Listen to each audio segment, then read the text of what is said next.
How to take creatine. Dosing, timing, forms, and what to buy. The supplement industry wants creatine to seem complicated, but it's not. So let's fix that in the next few minutes. Now you know what creatine is and what it does. So let's talk about how you can actually use it. This video covers the different forms available, dosing protocols, timing, cycling, and how to identify a quality product. There's a lot of unnecessary complexity around creatine in the fitness world. We're going to cut through all of it. So first, which form to buy? If you walk into any supplement store, you'll find creatine monohydrate, creatine HCL, buffered creatine, creatine ethyl ester, creatine citrate, and more. And they're each marketed with claims of superior absorption and effectiveness. But the evidence does not support any of these alternatives over plain creatine monohydrate. Monohydrate is the form used in the vast majority of research. It has the most extensive evidence base, the longest safety record, and it's the most affordable by a wide margin. Creatine HCl is more water soluble, but the lab advantage does not appear to translate into meaningfully better uptake in the body. Creatine ethyl ester has actually been tested head-to-head against monohydrate and came out worse, breaking down into creatinine more rapidly and producing lower muscle creatine levels. If you can, buy creatine monohydrate. That's the recommendation that the research supports. So next, loading versus maintenance dosing. So there's two ways you can approach dosing. The loading protocol involves taking around 20 grams per day, split into 4 5-gram doses for the first 5 to 7 days. This saturates your muscle creatine stores very quickly. After that, you can drop down to a maintenance dose of about 3 to 5 grams per day. The alternative, if you don't want to load, is to skip the loading phase and simply take 3 to 5 grams from day 1. Your stores will still reach the same saturated level, but just over 3 to 4 weeks instead of 1. Loading makes sense if you want to feel the effects faster, but if you're not in a hurry or find higher doses cause a little bit more stomach discomfort, the slow approach works just as well in the end. Both will get you to the same place. Next, consider timing. Timing is genuinely debated, but the practical differences are very small.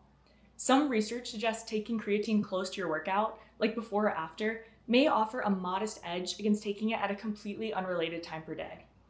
One frequently cited 2013 study found post-workout creatine produced slightly better lean mass and strength gains than pre-workout, but the findings not been consistently replicated. The more important point is this: total daily intake matters far more than timing. And the best time to take creatine is at whatever time you'll reliably remember. On rest days, timing is completely irrelevant. Next is cycling. Some fitness communities recommend cycling creatine, so taking it for 8 weeks, stopping for 4, and then starting again. This practice is not supported by any evidence. Creatine does not cause your body to downregulate its own production in a way that requires periodic breaks to reset. Studies tracking users over several years without cycling breaks show no loss of effectiveness and no safety concerns. So you can take creatine continuously. There's no reason not to. And what to mix it with. Creatine monohydrate powder is tasteless and mixes reasonably well with any liquid. Water, juice, a protein shake, whatever you prefer. And some early research found that taking creatine with high glycemic carbohydrates slightly enhanced uptake due to the insulin response. But the effect is small and unlikely to matter for most people. But one thing to avoid is mixing creatine with very acidic liquids and letting it sit for an extended period of time. This high acidity can gradually convert creatine to creatinine. So try to mix it and drink it promptly and you'll be fine. And now, what to look for when you're buying supplements. So supplement quality varies since the industry is not regulated as tightly as pharmaceuticals.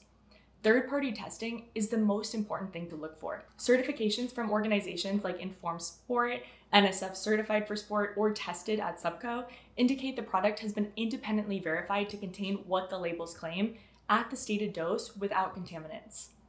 In general, looking on Subco for an option with a trust score over 8.0 can help you make sure that you have a quality product. Creapure is a branded form of creatine monohydrate made in Germany to high purity standards and is a reliable indicator of quality.